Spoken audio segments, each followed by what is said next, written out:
We'll start in about 4 or 5 minutes. And remember, today's the review and the test is this coming Monday.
We'll start in about 4 minutes.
A minute or two more, we're going to start.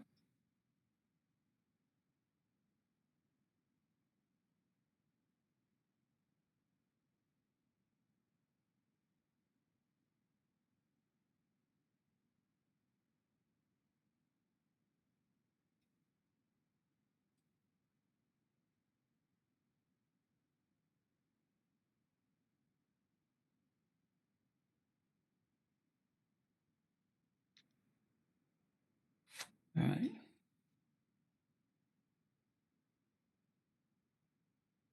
Okay, I'm going to start in a second. Can I remind everybody who's here? In the second half of today, we're going to do the review for the test. On Monday, October 5th, which is this coming Monday, October 5th, you're going to take a test on chapter 1 and 2 and 3. Okay? You have from noon on Monday to noon on Tuesday. So you have 24 hours to take it. The test is 40 minutes. All right? Just give me a second while I start sharing so we can start the lecture. Okay, for my young lady who was absent last time because she forgot what it was, I'm not going to have time to do the whole thing over. So I'm going to skip down and start right around here. All the stuff I'm skipping, you have to know for my Halloween test. I'm going to start right around, I'm never going to skip that. I'm going to start here.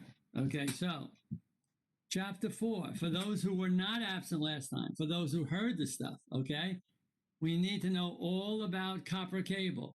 We need to know all about twisted pair. Write that down. If you missed my lecture, it's the beginning of chapter 4. We need to know all about unshielded twisted pair and shielded twisted pair. We need to know all about RJ45. These are people who missed last week's lecture. We need to know all about category 5, category 6. We need to know that all, okay? I haven't got time to go over it because I can only have a half an hour to do this. Okay, the other kind of media, though, is this guy here. And what is this? Fiber optic. Now, what's the big deal? Fiber optic is what? Top one, blinking light. So I'm going to go on, off, on, off. Now, big cuidado. Since fiber optic is only light, there's no interference. What that means is, yeah, I can't check. EMI, RFI, all those things that you need to do. What happened if I did this? No, that's not going to do it.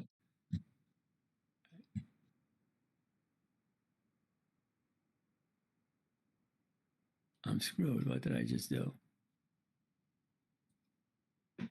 Am I still on or not? I see it now. You can see me. Okay, good. Yeah. So, thank you. So, the second one, dot. No interference. Now, again, for the young lady who just said, you missed EMI, RFI crosstalk. You need that for my next test. But there's no EMI, RFI, or crosstalk with this guy. Why? It's all blinking light, only light. This guy here, slender cylinder of glass fiber called the core surrounded by cladding, blah, blah, blah. Fiber optic is true glass. It's not plexiglass. It's actual glass. Corning in Ithaca, New York can make glass that moves like a wet noodle. Say, if I knock on the window, it's glass, but if I try to bend it, I'll shatter. This is actually glass. You're blinking light through a glass. That's what fiber optic cable is. And no interference. It doesn't generate any and it doesn't receive any. It's not just good with interference, it has absolutely none at all. None. Okay, just quickly. That's the plastic coating that does nothing. This is the Kevlar for strength that does nothing. This is the plastic subcoating, the inner sheath that does nothing. This little mother sticker here, this little guy here, that's the glass fiber. That fine little glass fiber, that's what sends all the data. Incredibly, right? One direction only. If I'm sending to you on one fiber, you got to come back to me on a different fiber. So one more time. Fiber optic cable.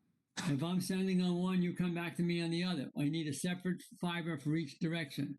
Therefore, we generally use 2 at a time. The bottom dot. Fiber optic is super, super, super fast. 1,000 bits per second. No, that's 1,000 gigabits per second. That's 1 trillion bits per second. That's terabits. So fiber optic is blindingly fast and extremely long distance. One more time. Fiber optic, blindingly fast, extremely long distance. Again, for the young lady who missed, you got to know the distance of a copper cable. Copper cable was 100 meters. Fiber optic cable, look at the top one. It's measured in kilometers. It's measured in miles. The maximum length of a fiber optic cable can be 2 miles to about 30, 40, or 50 miles. So fiber optic cable is a very far distance. And the bandwidth, extremely high speed. So extremely long distance, extremely high speed. Why don't we use it all the time? This guy here. Mucho dinero. It's the most expensive cabling there is. That's why we don't use it all the time. Okay, the problem with this. With copper cable, we have one kind of, by the way, starting next week, I'm going to go to chapter 5, so we're done with 4. With copper cable, we only have one kind of connector, the RJ45. With this one, we could have an SC, an ST, an MTRJ, an LC, etc. So all of these are fiber optic connectors. You don't necessarily have to know those for the test, but do know the RJ45 for the test. And here it is, the top one. More difficult and time consuming. Why is it more expensive? The cable costs more, the connectors cost more, and the time to put it in is more tedious. So the labor costs are more. So fiber optics more expensive because the cable's more expensive. The wire's more expensive, the connector's more expensive, and the time to put it in is more expensive. The whole thing makes fiber optic very, very expensive. All right, let's stop on this one. Very important. Single mode fiber is very narrow, okay? That is small diameter fiber. And multi-mode is large diameter. Now you would think that large diameter with more light would be better. And small diameter with less light, it wouldn't go as further. But single small diameter with less light is longer distance and higher bandwidth. How is it possible? How is it possible that a longer distance and greater bandwidth is with a smaller cable that uses less light? Give me a drum roll, everybody. The cuidado is this one here. Laser-based emitters. We use coherent light. You know, if you shine a flashlight on the back wall, flashlight's this big. By the time it gets to the back wall, it expands out. But if you take a laser pointer and point on the back wall, it's a pinprick of light here, and it's a pinprick of light right there, because the light doesn't diffuse. So if I have small, by the way, 8 microns is like the size of a human hair.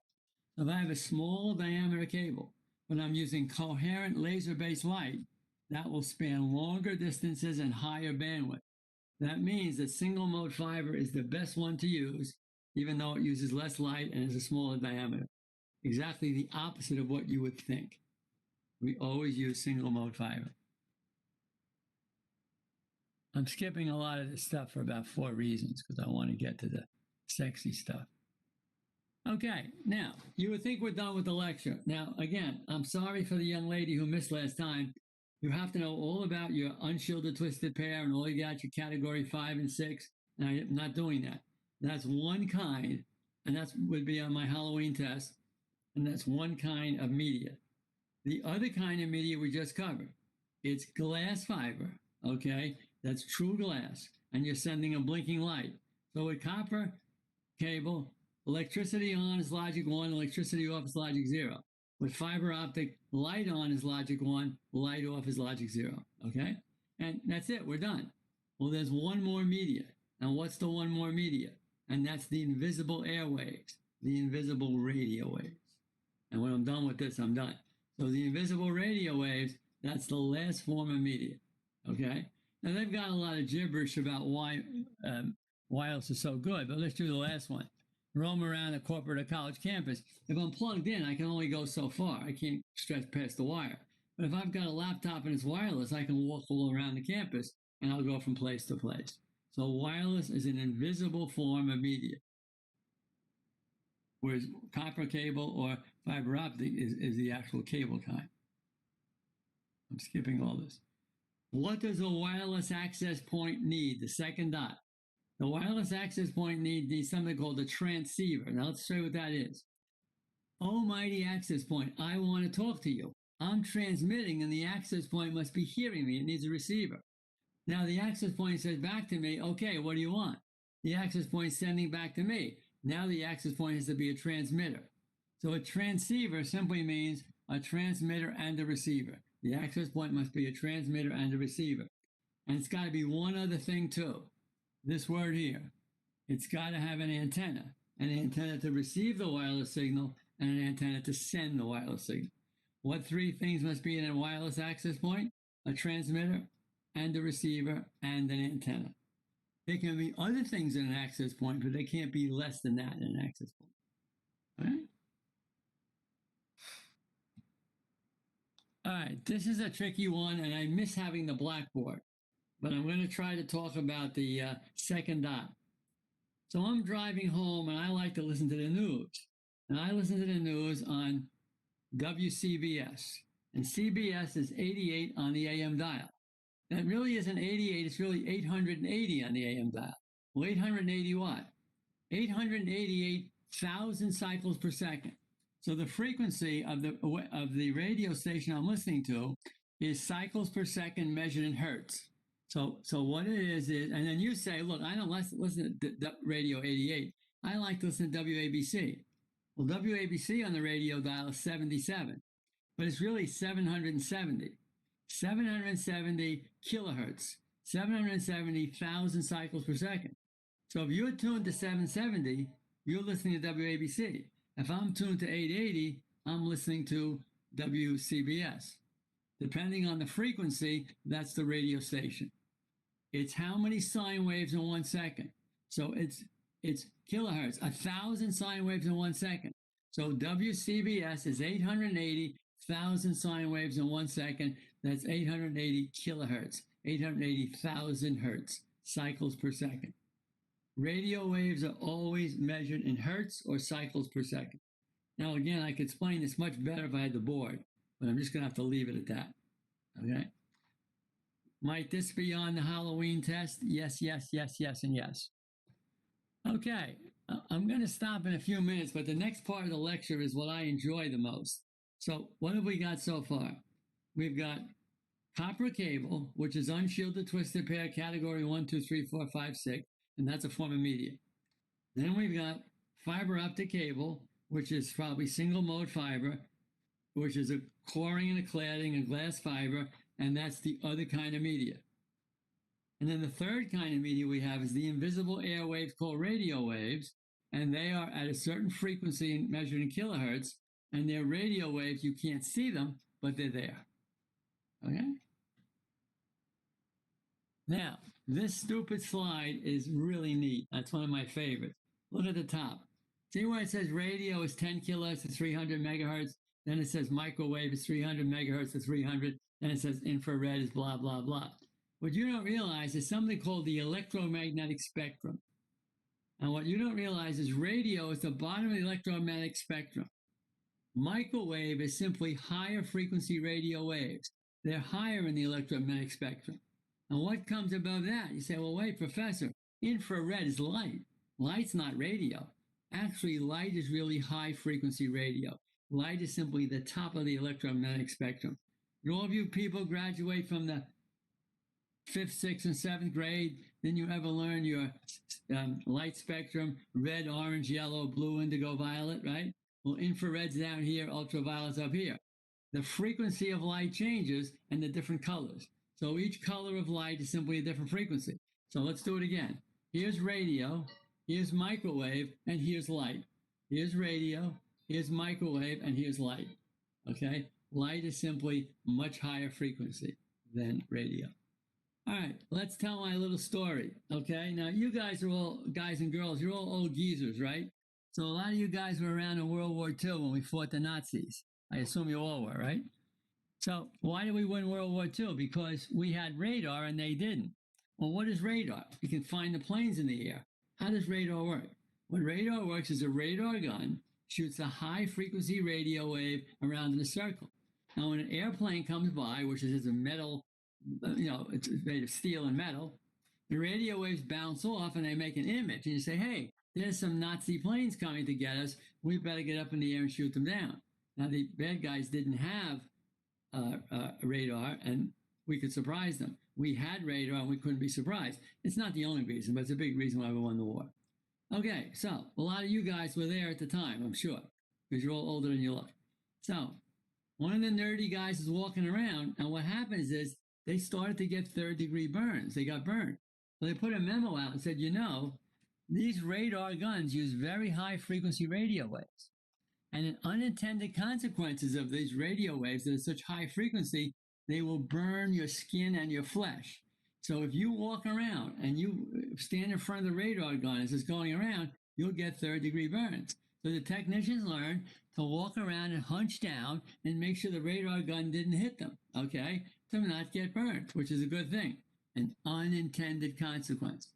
So some nerdy guy comes in one day and his lunch is cold.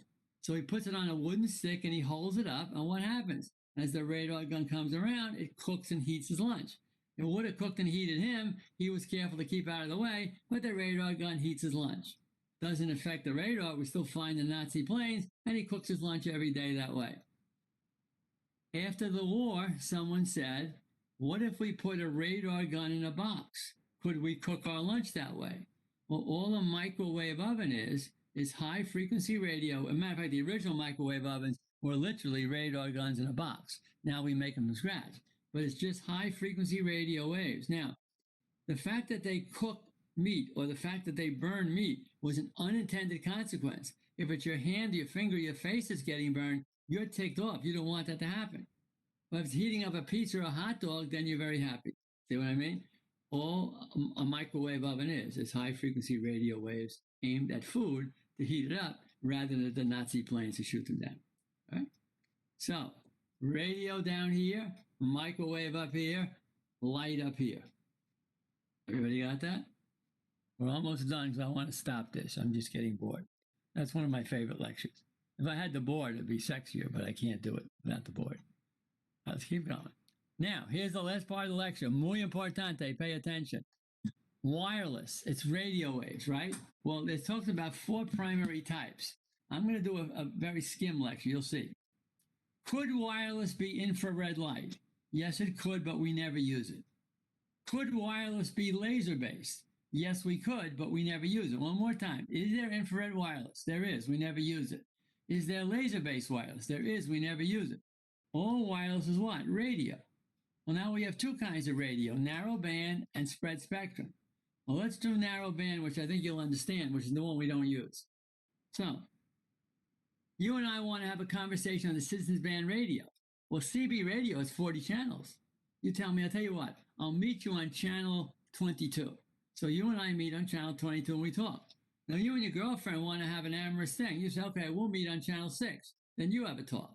You got privacy, you're on 6, I'm on 22 with you, I can have a talk. But what would happen if somebody wants to eavesdrop? Anybody can come on to 22 and listen to our conversation. And we can go on to channel 6 and listen to their conversation. What do we always say? Don't say mushy stuff to your girlfriend on a CB radio because people can hear, right? So we would have to be on the same frequency. Could wireless be done that way? It absolutely could. But it isn't. But it isn't. And there's a reason. So what wireless uses is radio waves as spread spectrum. Now you say, well, what the hell is spread spectrum? I know channel 5, channel 9. Well, how can you do that? So let's say now you and I want to have some privacy. We're going to have a private conversation. So I say, well, let's get on the phone. I'll meet you on the CB tomorrow. Why don't we spend about a minute or 2 on channel 9, and then I want you to go right away to channel 14 for 2 or 3 minutes, and then I want you to go to channel 8 for 2 or 3 minutes, and then channel 12 for 2 or 3 minutes. Now remember, we wrote it down. First it's 9, then it's 13, then it's 12, then it's 8. So now we get on, and just when we're talking, somebody tries to eavesdrop, I say, okay, go to the next channel. Now you and I both know it's 12, so we go there. The bad guy doesn't know it. He's got to find out. He finally gets to 12, and I say, okay, Joe, go to the next channel. Well, you and I know that's 4. The bad guy doesn't know it, so now we go to 4. We talk there for a few minutes. Bad guy finds it. Okay, Joe, go to the next channel. Well, that's channel 19. You and I know that he doesn't. We're hopping around to keep one step ahead of the bad guy. Sounds good, right?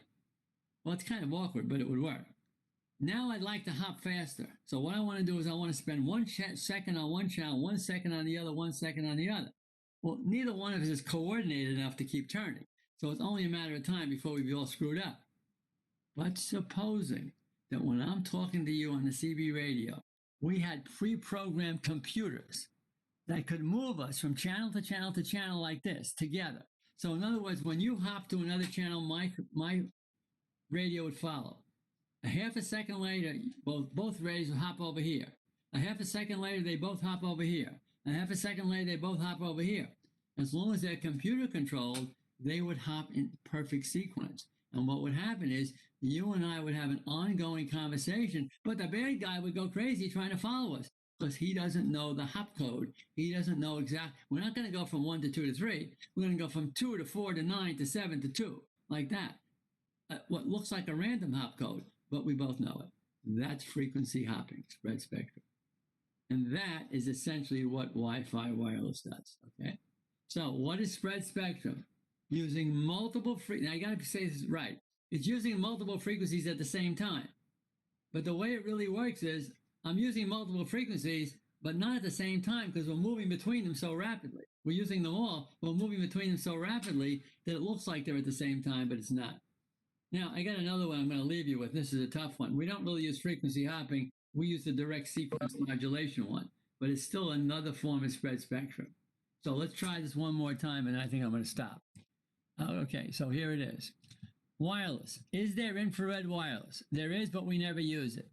Is there laser-based wireless? There is, but we never use it. It's always radio wave.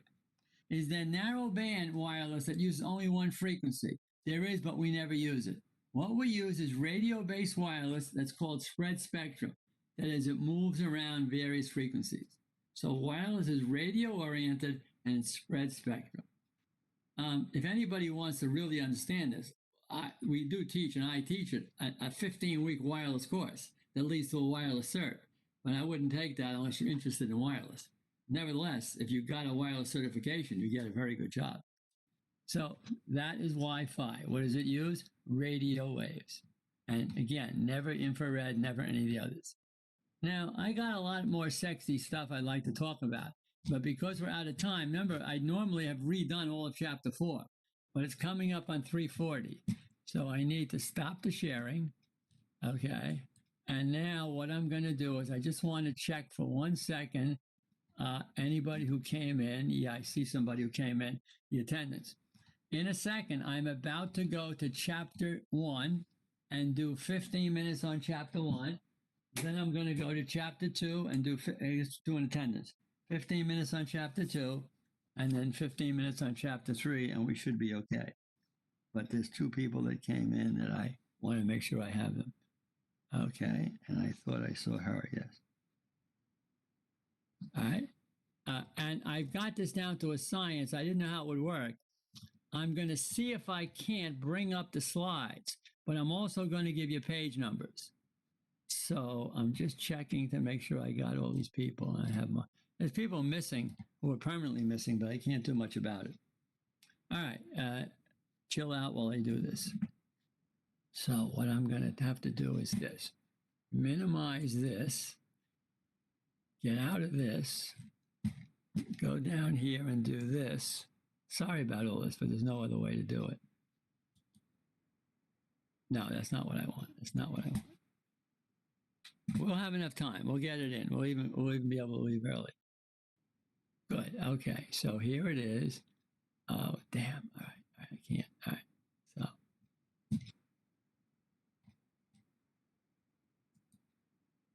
Sorry about that. You son of a... Okay. Here's chapter 1.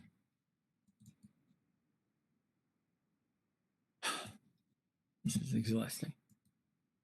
I have 3 sections of this, see, so it's... But I've done it before now for 2 other sections, so I should be okay. All right, so everybody can see, right? All right, let's, I'm going to do this. I have to keep my light on. I'm going to do this. If you have the book, this will help. If you don't have the book, page 25 and 26 in the book. We're going to skip around chapter 1. Page 25 and 26 in the book. And here it is.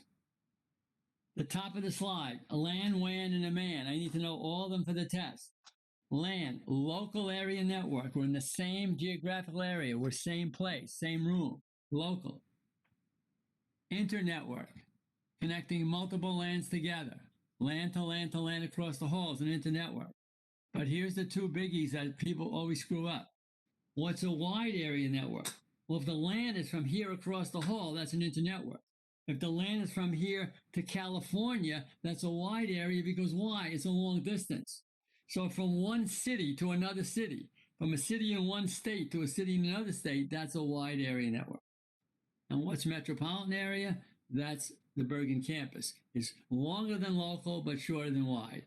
All of that should be on page 25 and 26. Now, will all 5 of these or 4 of these terms be on the test? No, but 1 or 2 of them will. Know that for the test. Okay? That's page 25 and 26. I'm trying to find the stuff here so I can do it. Okay. This guy. Okay, this thing here, this slide, but we're now on page 31. Page 31. We're going to talk about a packet and a frame. The packet has only the IP address. How do we get a packet to a frame? We frame it with a MAC address. We add the MAC address, that becomes a frame, okay? So a frame is a packet where we add the MAC address to it.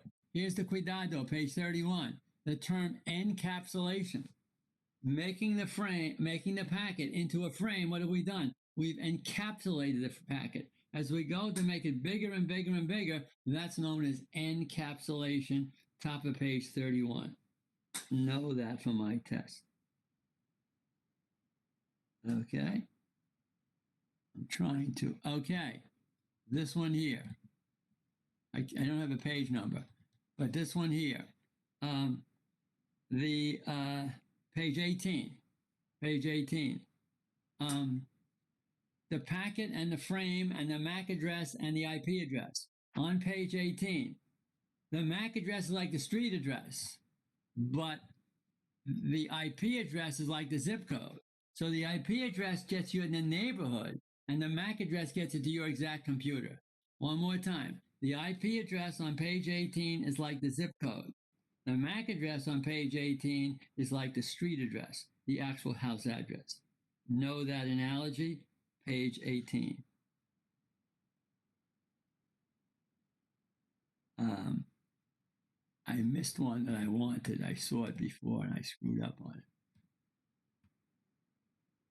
Yeah, well, here it is again.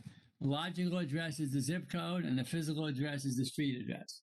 Logical address, which is the IP address, is the zip code. Physical address is the street address. That's the MAC address. I just have a few more minutes in this chapter, but because most stuff is from the other chapter, but there is a few other things. Okay, so we finished that. All right, so let's go. Son of a gun.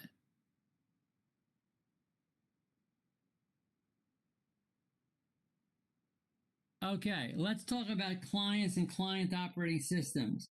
And this would be on page 31. Page 31, here it is. What's an example of a client operating system? Here. You know what the example would be?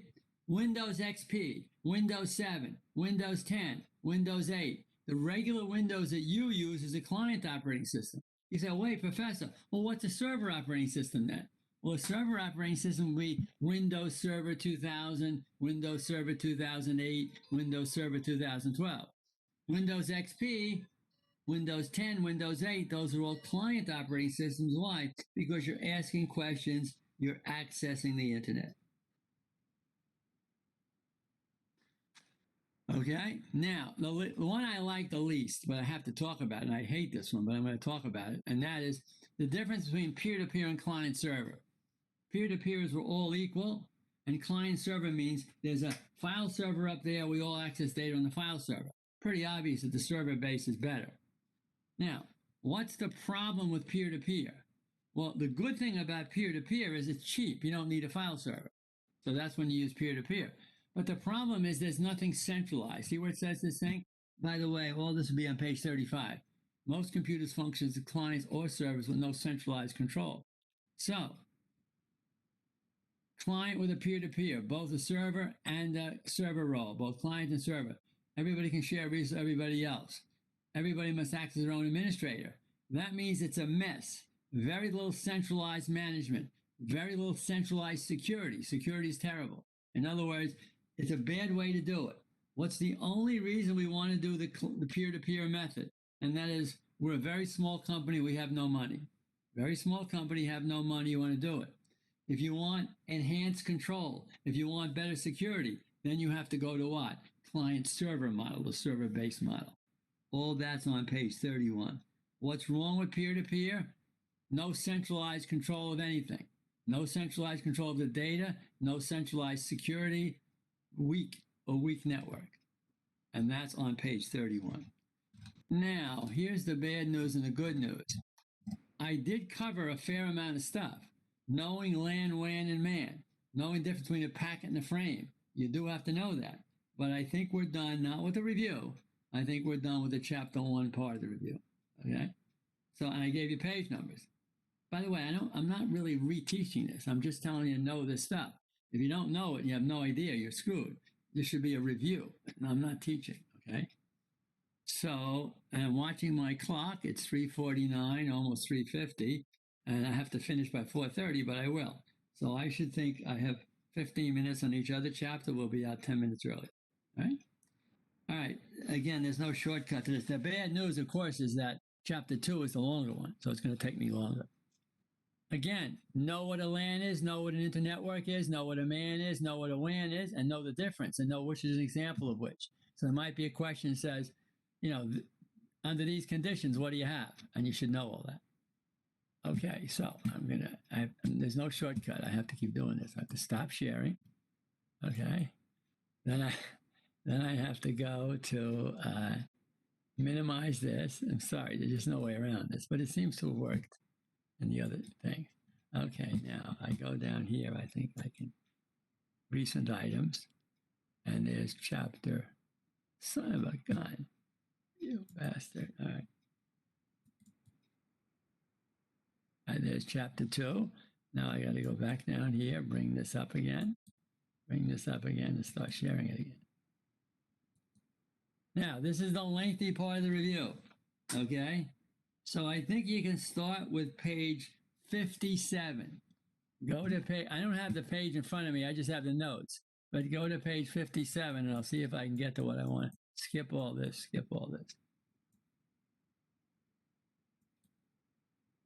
Well, okay, forget that, as long as I found this first. Page 55. Page 55. That will definitely be on the test, the top of this page. What's the definition of bandwidth? Bandwidth is what? The speed. How do you measure bandwidth? Measured in what? Bits per second. So what's bandwidth? The speed of data. How do you measure bandwidth? In bits per second. That's ones and zeros per second. Not characters per second, but ones and zeros per second. Page 55. Know that.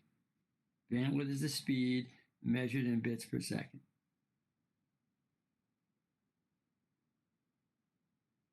How is a switch better than a hub?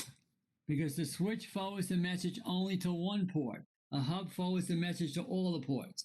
So if I go into a hub, everybody gets a copy. If I go into a switch, only you get a copy. Now, big cuidado.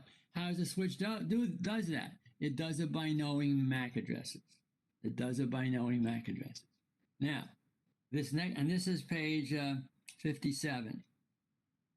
But here, this is what's on the thing, page 57. The switch reads the frame. The switch reads the source and destination MAC address. Then it looks up the destination MAC address switching table. Then it forwards it there. Now, here's the cuidado on this. You forward the frame based on the destination MAC address, but you build a switching table based on the source MAC address. One more time.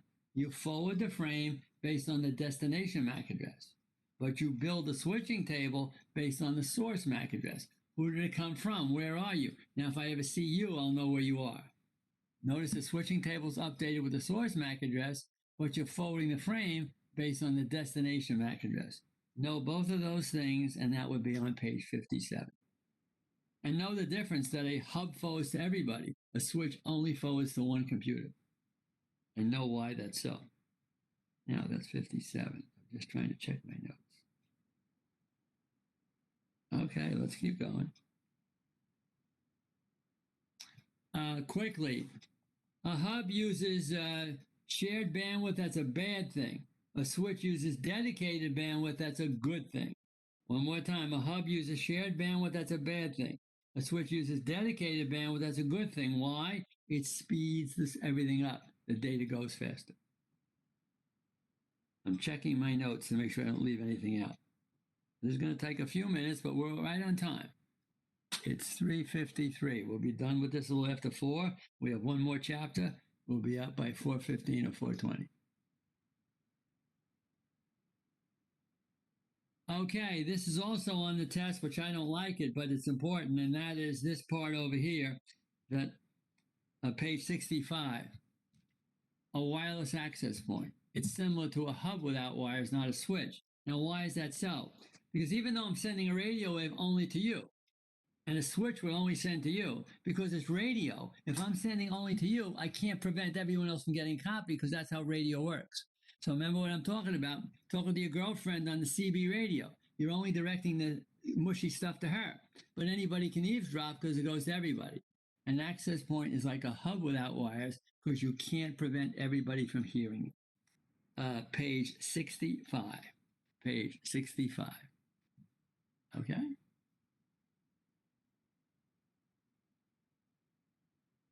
This is working out better than I thought. Okay, definitely on the test. The bottom of this, page 66. On wireless or Wi-Fi, what's the RTS CTS? So, almighty access point, I want to talk to you. The device requesting to talk to the access point is request to send. The wireless device asking the access point, can I talk to you? That's the request to send. The access point saying to one device, yes, I'll talk to you, or yes, I'll talk to you, and that's clear to send. Clear to send is the access point down to the device saying, yes, you're clear to talk to me. Know that, know how that works, and know which is which. Page 66. Oh, we're getting something. I told you this is going to take a few minutes.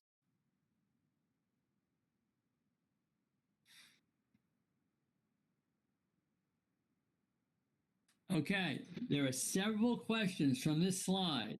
This is page 68. Let's start at the bottom. We want to know the MAC address is a 48-bit binary address. We want to know the MAC address is a 48-bit binary address. We want to know that it's expressed in hexadecimal. One more time, 48 ones and zeros expressed in hexadecimal. Now the second one from the bottom. What's half of 48? 24. So 24 plus 24 is 48. The first 24-bit is unique to the manufacturer. That OUI stands for Organizationally Unique Identifier. Every NIC card made in that factory has the same first 24 bits. The second 24 bits is Euro 1, Euro 2, Euro 3. One more time, the first 24 bits is the Organizationally Unique Identifier, which is unique to every NIC card made in that factory. Know the bottom dot and know the second from the bottom dot. And there's one other one that's very important. It says they want to make sure every NIC card is unique address. That's how they do it. Where is the MAC address? Forget the ROM crap. I don't care about that. The MAC address is on your network interface card. You say, well, it's in my computer. Yeah, it is in your computer. Where in your computer? On your NIC card. So the only way to get a new MAC address is to get a new NIC card. Where is the MAC address? On your network interface card. If you got a new NIC card, you would have to get a new MAC address because the MAC address comes with the NIC card. Big cuidado. There might be 2 to 3 questions from this slide alone. Again, I believe this is page 69 to 70 or 68, 69, 70. I want to move on, but there are several questions from this slide alone. And we're still in chapter 2. We haven't gotten 3 yet, but I'm watching my watch. It's all going to work out. Okay. What's a broadcast and what's a unicast? Broadcast is every computer in the LAN. So there's 25 computers. Everybody has to get that frame. That's a broadcast. If I'm only talking to you, I'm only talking to you, I'm only talking to you, that's a unicast. Unicast is to one computer. Broadcast is to a whole bunch of computers. Not a whole bunch. All the computers. Broadcast to every computer on the LAN. Unicast is to only one computer on the LAN. Again, know that, page 69. Now, promiscuous mode did not make it to this test. I decided to just leave it off. But you would want to know that if you're taking the real certification, okay? Understanding that the broadcast address is all binary ones, and FFFF means binary ones. So one more time, the NIC card accepts a packet. If it's addressed to me, it's my address. I'm 285 Maple. It's addressed to 285 Maple. I take it in. If it's addressed to occupant or resident, and FFFF is everybody, occupant or resident, and if I become promiscuous and take them all in, and that's when I turn the gatekeeper function off. Okay. On my test, know the difference between broadcast and unicast. But also from this one, be sure to know several things from this slide. I'm still in chapter 2, and I'm about to get out of it, but I'm still there. And one more biggie, and then I can finally go to 3, which I'm going to be a little tired. All right, let's go. Screw this, screw this, screw this. Now, no, none of this got. Now, give me a drum roll. Okay? There are several questions from this slide, page 74. So let's try the top one. How is a router different than a switch? Well, a switch makes the LAN, a router connects the LAN. If I want to make a lot of computers together to create a local area network, I can only use a switch. If I've got a bunch of LANs and I want to somehow make those LANs contact each other, that's a router. Router connects LANs, switches connect computers. Now, this is tricky, but you got to know it. Look at these together. Routers work with packets, switches work with frames. Routers work with IP address, switches work with MAC address. Well, let's try it. Switches work with MAC address. Where are MAC addresses? In frames. So switches work with frames and MAC addresses. Routers work with packets. What's in a packet? Only the IP address. So routers work with IP address and routers work with packets. You see how those two go together? You sure to know that, which is which. Routers, packets only, IP addresses only. Switches, frames only, MAC address only. Know the difference. And the big one is the fourth one down. Switches always forward a broadcast. Has to go to everybody in the LAN. But when a router sees a broadcast, it says, this goes to everybody. What should I do with it? And the router says, I don't know what that means. I'm going to drop it. Well, wait a minute. It's supposed to go to everybody. It says, I'm a router, and I'm programmed not to send to everybody. I have to drop it. I send it to you, you, and you. But as soon as you say everybody, I'm throwing it in the trash. Routers never forward broadcasts to prevent what's called broadcast storms. Routers use routing tables with IP addresses. Switches use switching tables with MAC addresses. Peter Piper picked a peck of pickled pepper. One more time, there could be one or two or three questions from this slide alone. Page 74. Now, I'm still not done. I'm just checking my clock. It's 4 o'clock. I have one more chapter to go. It should take me 10 or 15 minutes. We'll be out of here by 15:15. Right? Everybody's okay with this? One of the classes already took this test and they did okay. And this class seems quite smart. All right, so I'm assuming the dead silence means you're okay. So what I'm going to do is I'm going to do the same thing over again. I'm going to first stop sharing. Then I'm going to minimize. I'm sorry this takes a minute or two, but I can't do much about it. Then I'm going to get rid of this. Then I'm going to go to chapter 3. And then I'm going to go back down here. And then I'm going to start sharing it again. I'm getting to be an expert at this. Okay, chapter 3.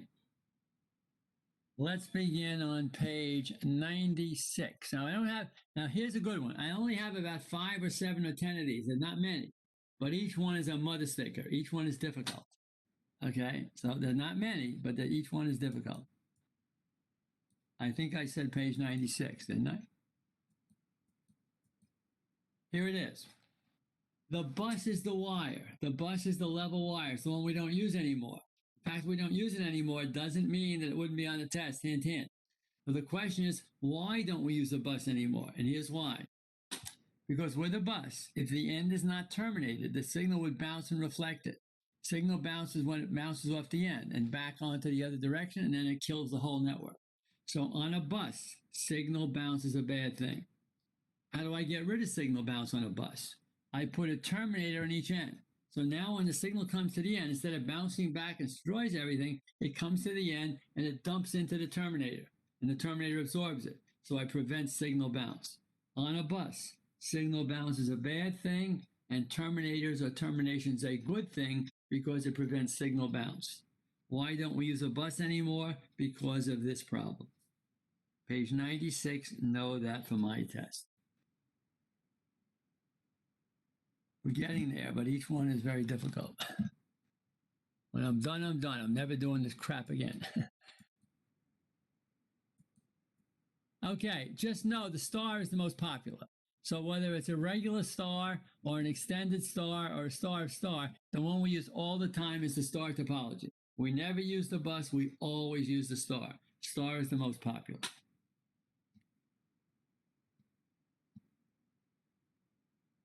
Okay, this is page 99.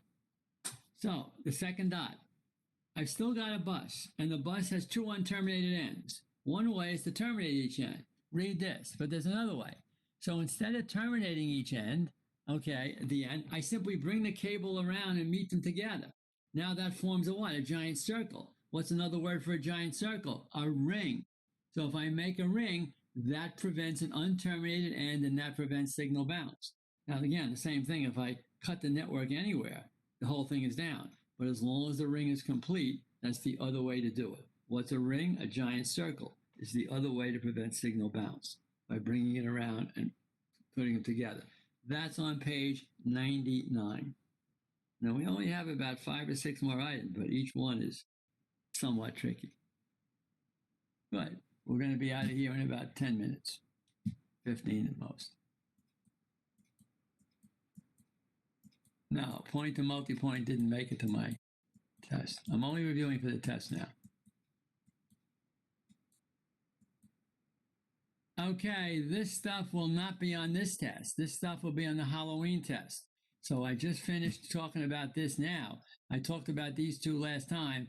Read chapter 4. That stuff will be on the Halloween test, but not this one. Okay, now this is semi-important. Baseband is digital, broadband is analog. A bit of lengthy thing about what digital is.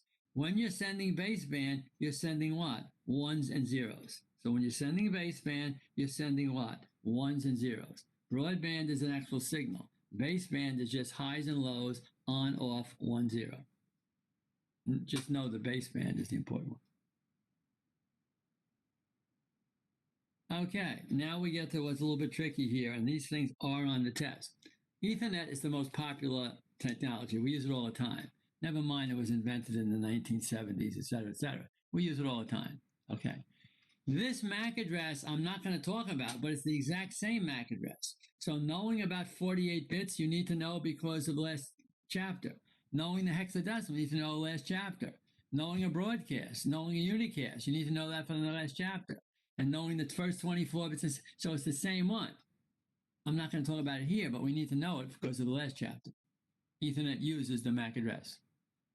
Actually, believe it or not, I don't know that I need too much on this. So I think I'm going to skip this part of it.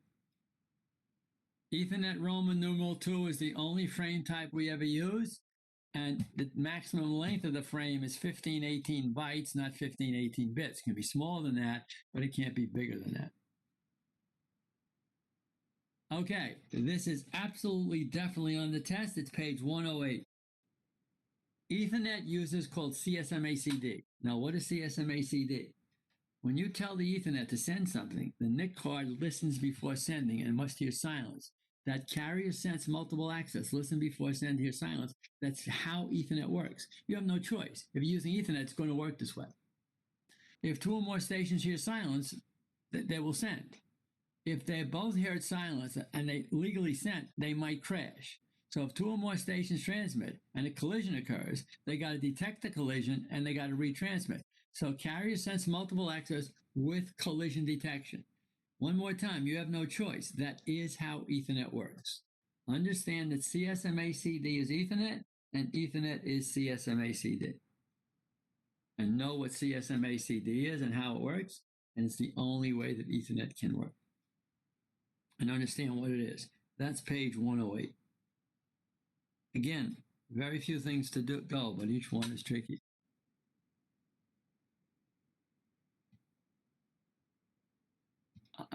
Okay, this is very important.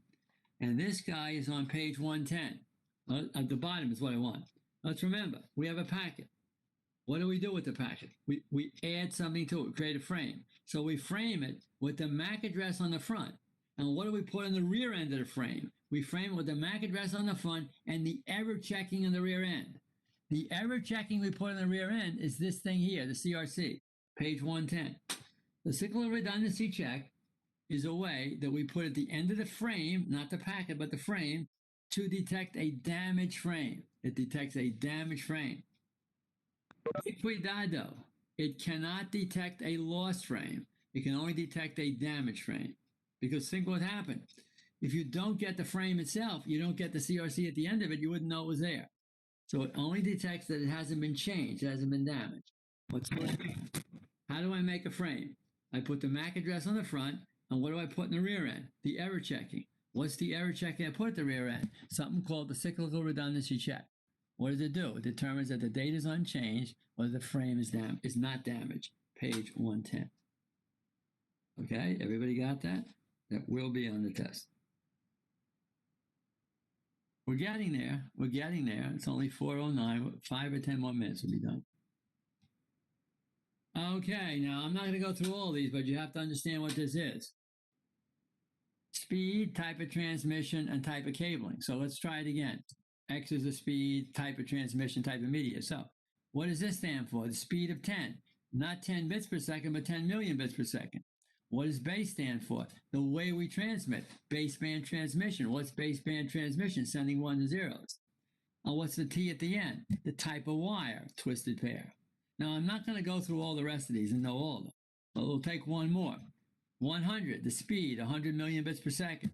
Baseband transmission. And this is twisted pair. If you have an F, that's fiber optic. So understand the first number is the speed. The second word is baseband, which is digital ones and zeros. And the third thing is the type of cable or type of wire, T or F. That is speaking Ethernetese. That's page, I think, 111 and 112. Be sure to know that. There will be a question on that. Now, I think we only got about 2 more items, so you don't trample me when you leave. But they're very tricky and difficult, and then I'm done with this chapter. We're never doing these chapters again. We're going to do 5 next time we meet. Okay, so here we go. I'm skipping all this crap. Okay, one thing, and this is on page, I think, 121. Well, 802.11 is wireless. Now, I don't care about 802.11a versus B versus G. 802.11 anything is some kind of Wi-Fi. One more time. 802.11 anything is some kind of wireless or Wi-Fi. Whereas 802.3 anything is Ethernet. So 802.3 blankety blankety blank is Ethernet. 802.11 blankety blankety blank is wireless or Wi-Fi. Know that, page 121. 802.11 wireless, 802.3 Ethernet. And this is a biggie. Here it is, and this is page 125. We said that Ethernet has to use carrier sense multiple access with collision detection. Okay? The problem is when we go wireless, that's still Ethernet. Well, look what happens. With wireless, we can't hear if another station's sending, so I can't listen for silence. Another one I read in another book that they're not telling you, I can't detect collisions. So I have to listen for silence, which I can't hear, and I got to detect a collision, which I can't do. So we said Ethernet has to use CSMA-CD, but wireless Ethernet, it won't work. So wireless Ethernet has to use CSMA-CA. And CSMA-CA says I'm going to try to avoid the collision instead of detect them. Now, again, I'll just do a quick thing. It's a misnomer because if you could really avoid collisions, why would you ever want to detect them? And the answer is it's a method of doing an intent to send to try to avoid collisions. And I'll say it this way. Collision avoidance always works until it doesn't work. So does collision avoidance work? Yes, it works all the time except the times it doesn't. And if you don't avoid a collision, you have one, that you can't detect it, you can't resend or anything. Here it is for the test. Wired Ethernet uses CSMA-CD. Wireless Ethernet must use CSMA-CA. One more time. Wired Ethernet, CSMA-CD. Wireless Ethernet, CSMA-CA. Okay? I've done this now 4 or 5 times, so I'm more confident than I was. And I'm pretty sure I am done. I'm just checking if I missed anybody who I think I've got all the people who are here. There are people missing. I can't do much about it. All right, so here we are. On Monday, October 5th, somebody asked a question. Take the test. Starting from noon on Monday to noon on Tuesday. Take it before our class or after our class. I don't care. But don't take it Wednesday, Thursday, or Friday. Take it on Monday. It's chapter 1 and 2 and 3. You have 40 minutes, and the 2 or 3 people in here, I think I have them all, who get extra time, you have 80 minutes. Okay? So I'm done. I'm going to sit here for a while. If anybody wants to ask me a question, they can. Anybody wants to leave, they can. Monday, October 5th, take this test on Moodle. Okay? Anybody has any questions? I'm here. Hey, Professor. Go ahead. I came in actually really late. I don't know what I was doing. Oh, Christian Blanco. Okay. Yeah. Yeah. Okay. I didn't. I thought I had everything.